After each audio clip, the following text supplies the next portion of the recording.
estaba discutiendo la ley de seguro catastrófico y causó bastante revuelo, algún error claramente considerando el estallido social del cual estamos, no va mucho acorde a las necesidades justamente que está esperando la gente en cuanto a los fármacos, en cuanto a la salud y en cuanto a mejorar las condiciones justamente de acceso a la salud. Quiero decir que el ministro ha estado en la calle con todas las personas, ha recorrido durante este periodo prácticamente todos los hospitales de lunes a viernes en los fines de semana, viendo la situación de los enfermos de nuestro país.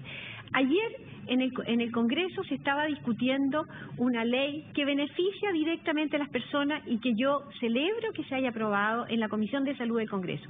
Esta es una ley que va a permitir a las personas tener una cobertura financiera para ellas de enfermedades de alto costo.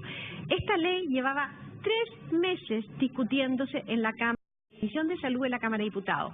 Lo que el ministro les solicitaba a las personas que sigamos avanzando en esta ley, que se apruebe para que las personas tengan esta ley y no estancarse en una discusión que fue lo que pasó en el Congreso. Pero específicamente la discusión se centró en cuanto a los usuarios de FONASA, que son los indigentes en esta categoría, que tendrían que pagar un deducible de 1,4 millones de pesos para acceder justamente a este seguro. Entonces, de ahí el ministro dice la frase, y de ahí los parlamentarios dicen, bueno, los parlamentarios de la oposición dicen, reconoce que esto en el fondo, la palabra del ministro da cuenta de que seguirán los bingos para poder acceder a la salud, porque en realidad 1,4 millones de pesos indigentes claramente no lo tienen.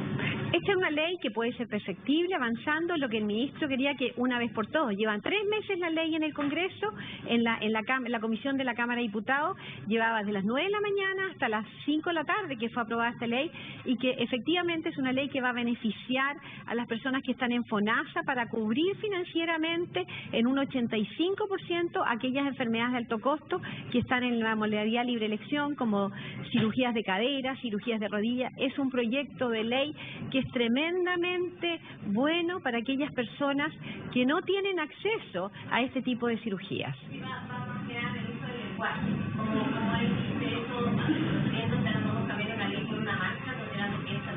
Yo quiero decir que desde el Ministerio de Salud estamos trabajando por las personas, estamos trabajando por los enfermos, estamos trabajando para tener más hospitales, para tener más atención primaria, para que las personas tengan acceso a los medicamentos. Estamos con proyectos de ley la como Secretaria de Salud Pública, Paula Daza, entregando varios anuncios, pero todo en el marco de lo que había dicho el presidente hace un par de días cuando entregó sus medidas para, de alguna manera, paliar esta crisis social, decía ella, respecto a la creación de un seguro que cubre parte de los medicamentos. También se hacían cargo de otros de los déficits que hay en esta área, que sabemos que es una de las más sensibles, ¿no? Pero que en el último tiempo y con movilizaciones, en medio de las movilizaciones en la Costa Central, por ejemplo, en el Hospital Van Buren allá en Valparaíso, en fin, haciéndose cargo también de los anuncios que el presidente hace algunos días daba a conocer. Bueno, a esta hora son las 11 de la mañana con 34 minutos. Queremos conversar con Franco Basso, que nos acompaña. Franco, buenos días, bienvenido, director del Centro de Innovación en Transportes de la Universidad Diego Portales. Gracias por estar con nosotros, Franco. ¿Qué tal? Sobre el tema de la movilización del TAG, ¿no es cierto? Hay todo un movimiento No Más TAG que hoy día tiene su auge mayor por esta movilización de un grupo de camioneros, también los taxistas que apoyan la medida de algunos autos particulares. ¿Cuál es la evaluación que hacen ustedes de cómo está funcionando el TAG como sistema en Chile? ¿Es realmente un cobro que está dentro de los márgenes que se establecen como lógicos para las autopistas o es un cobro derechamente abusivo? Lo primero que tenemos que entender es que, a diferencia del transporte público, que fue lo que generó todo este revuelo social, el transporte privado, es decir, andar en automóvil, no es un derecho. Por lo tanto, es un privilegio por el cual tenemos que pagar.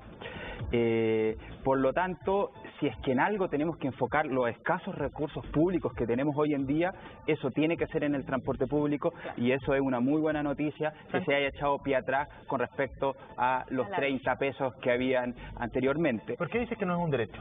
No es un derecho porque los derechos básicos tienen que apuntar a resolver problemas particularmente de los deciles más pobres. Si tú analizas la última encuesta Origen-Destino, los 3 deciles más pobres ocupan el doble el automóvil, las clases, los 3 deciles más pobres, la gente que utiliza el automóvil es el doble, es la mitad de los que utilizan el transporte público. ¿Eso qué quiere decir? Eso quiere decir que si bien estamos en condiciones de poder generar protestas, tenemos que ir avanzando a una cierta priorización. Lo que ocurre hoy en día es que el automóvil genera externalidades negativas. Contamina y congestiona. Y hay gente que argumenta, que dice, no, es que esto va a ayudar a los camiones y a los pequeños empresarios. Si uno analiza del total de los vehículos que pasa por autopista central, por ejemplo, el 96% no son camiones, son autos, la mayoría particulares y motos. Se puede entender y se puede analizar que quizás para las pymes puede ser una carga demasiado grande, pero tenemos la tecnología hoy en día para hacer políticas focalizadas, lo que no tiene absolutamente ninguna justificación, ni en términos técnicos, ni en términos políticos, es que la gente de menores ingresos, que son los que principalmente utilizan el transporte público, vayan a subsidiar a la gente que utiliza el vehículo particular.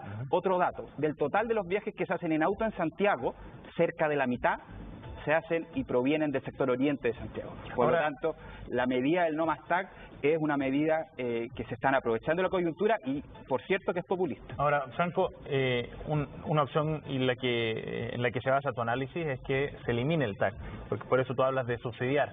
Pero lo que se plantea también es quizás establecer ciertos mecanismos que permitan rebajar el precio, además en medio de un contexto de negociación de contratos, entonces rebajar el precio, lo que no significa un subsidio, sino que disminuir las utilidades o las ganancias que tienen las autopistas. Lo que pasa es que la única manera de poder hacer eso, sin hacer expropiaciones, es con negociaciones que sí o sí van a implicar un gasto público.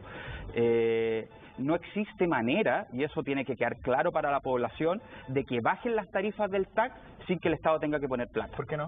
Porque de manera legal los contratos están establecidos hace cerca de 20 años. Por lo tanto, ahora se están renegociando algunos, ¿no?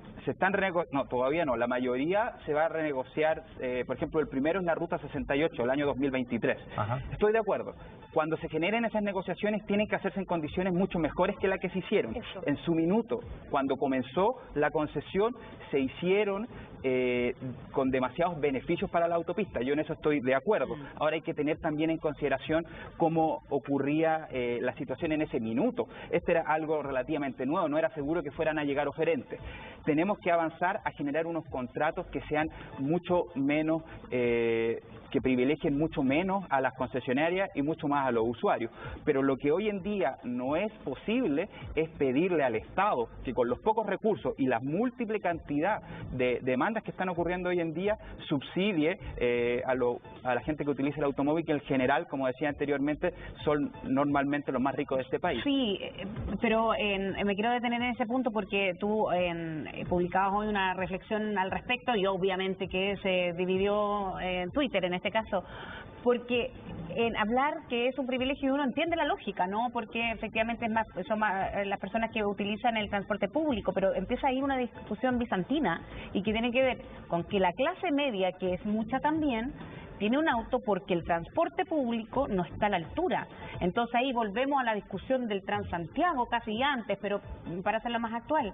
Entonces ahí, ¿dónde o qué está primero? ¿Cuándo va a dejar de ser un privilegio para personas que tienen que pasar además por autopistas que pésimo servicio? Porque cuando uno pasa en la tarifa más alta, te encuentras también en la congestión vehicular, entonces todo mal, ¿no? Entonces la discusión bizantina, y cuando las carreteras tienen contratos de no sé hace cuántos años, entonces ya el auto uno dice, ya dejó de ser un privilegio.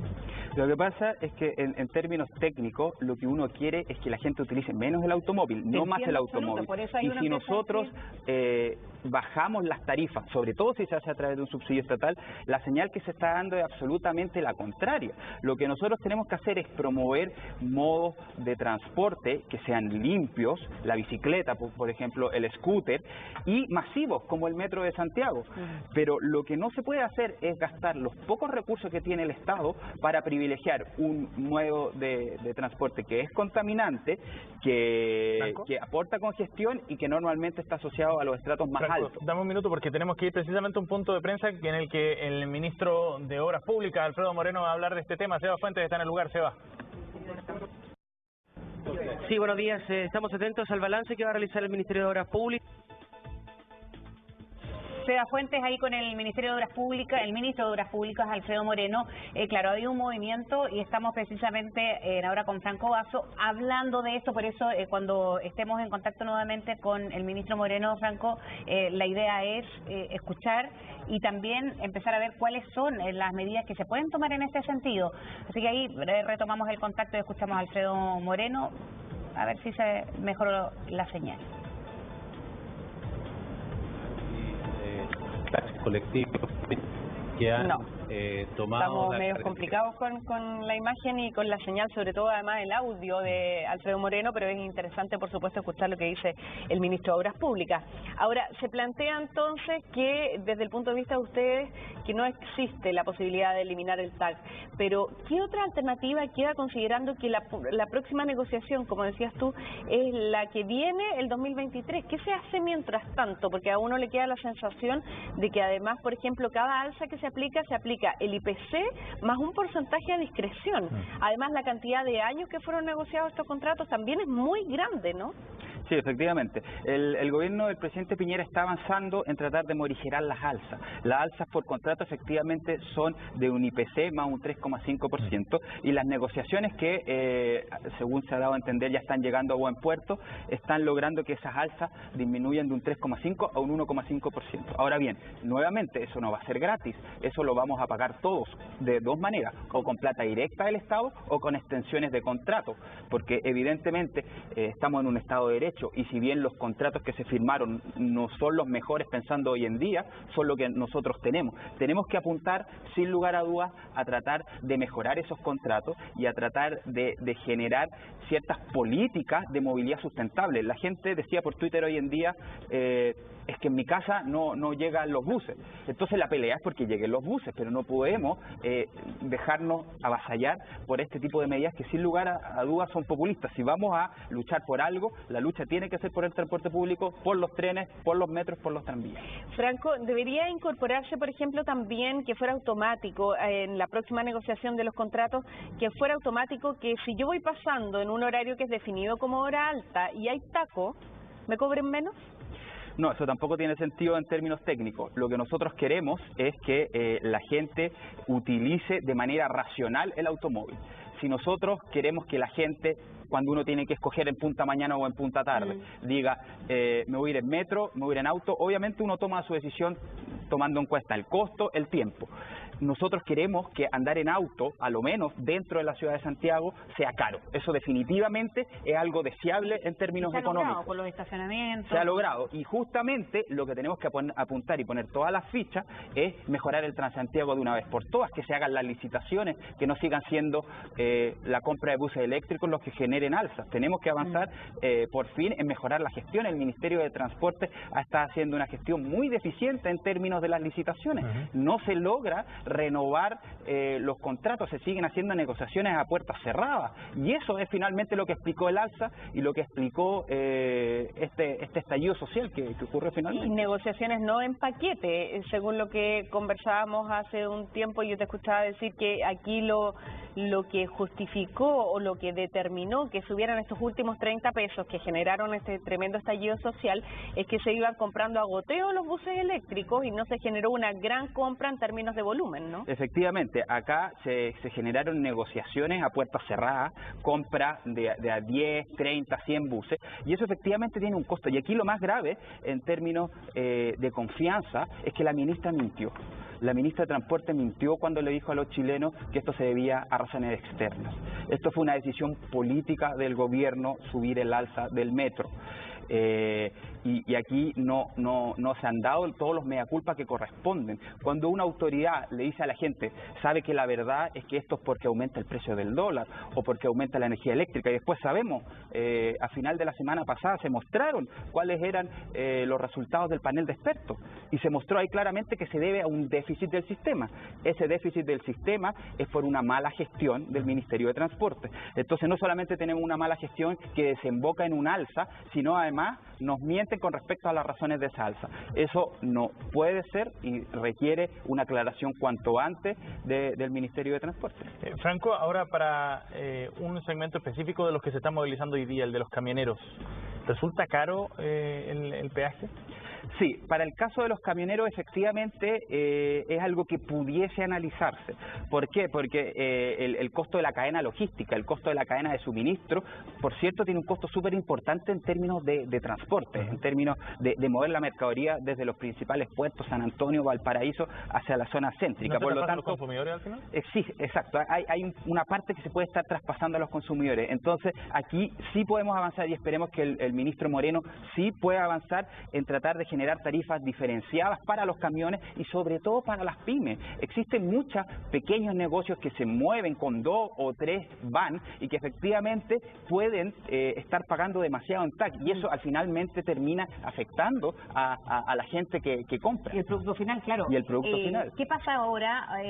Se justifica también la adhesión de los taxistas que ya venían complicados con las aplicaciones de transporte y que ahora, bueno, también adjudican otra de las razones de su movilización, que es el valor del TAC.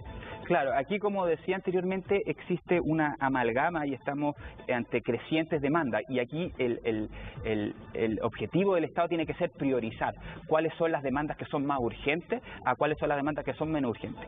Bajar el costo del TAC para todos efectivamente no es prioritario y no solamente no es prioritario, no es deseable bajarlo para todos por igual. Yo sí estoy de acuerdo y creo que se puede avanzar en ese sentido en generar disminuciones localizadas para pymes, para ciertos camioneros para evitar que eso aumente el precio final de compra, pero claramente decir no más TAC es algo que es meramente populista. Franco, nos gustaría conversar también de otro tema que tiene que ver con el funcionamiento del transporte acá en Santiago a raíz de lo que está pasando con el metro, con una estación completamente cerrada, la línea 4, las otras funcionando a media máquina, parcialmente.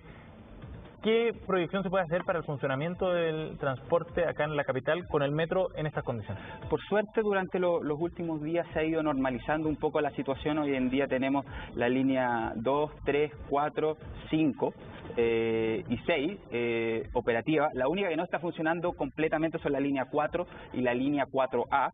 Las otras están funcionando de manera parcial. Lamentablemente tenemos que entender de que Metro de Santiago es uno de los ejes estructurantes y por lo tanto mientras no esté funcionando a capacidad vamos a tener muchos problemas. Es lamentable y tenemos que condenar enérgicamente la quema de estaciones de metro. Eso es algo que tiene que llegarse hasta el final y que las autoridades tienen que aplicar todo el rigor de la ley. El gran problema que nosotros estamos viviendo en términos de movilización o de movilidad hoy en día tiene justamente que ver con las estaciones de metro.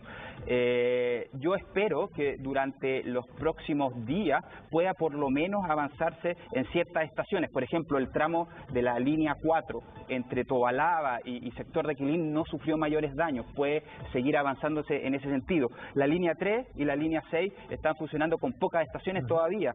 Son ciertos detalles que son relativamente menores que pudiesen permitir que durante los próximos días también comiencen a operar más estaciones. Yo creo que vamos a ir avanzando paulatinamente hacia una situación de normalidad en términos de movilidad, pero claramente para poder llegar a lo que teníamos hace una semana, va a pasar probablemente cerca de entre 6 meses hasta un año, porque los daños en estaciones como Elisa Correa, como Trinidad, fueron tremendos. Las estaciones se quemaron completamente y el problema no son solamente las estaciones, se quemaron carros y cuando se queman carros se generan daños y esos daños en la vía no son tan simples de resolver y por lo tanto esperemos que el presidente Metro, Luis de Grange, siga poniendo todo el empeño que se requiera para tratar de levantar el metro cuanto antes. Y es sorpresivo cuando conocimos que no había seguros porque las primas eran muy altas y el porcentaje de siniestralidad era bajísimo. Bueno, después vimos eso es normal en otras partes del mundo. ¿Hay comparación con ese tipo de medidas? Eso es una situación que es mixta pero no es extraña en los metros del mundo.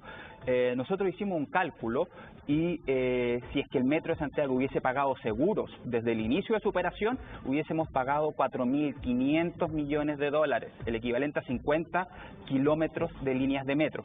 Por lo tanto, y ahora vamos a tener que pagar 300 millones de dólares. Por lo tanto, no había pasado nada, tiene que analizarse bien. Y el problema que ocurre acá, y por qué son tan caros los seguros, particularmente de los trenes, es que dentro de la línea de producción no existe el mercado de los trenes usados. Cuando uno compra un auto y tiene un seguro y ese auto se destruye, se paga un costo que no es el costo total del vehículo, porque uno asume que con esa plata uno puede ir a comprar un vehículo usado similar al que tú tenías.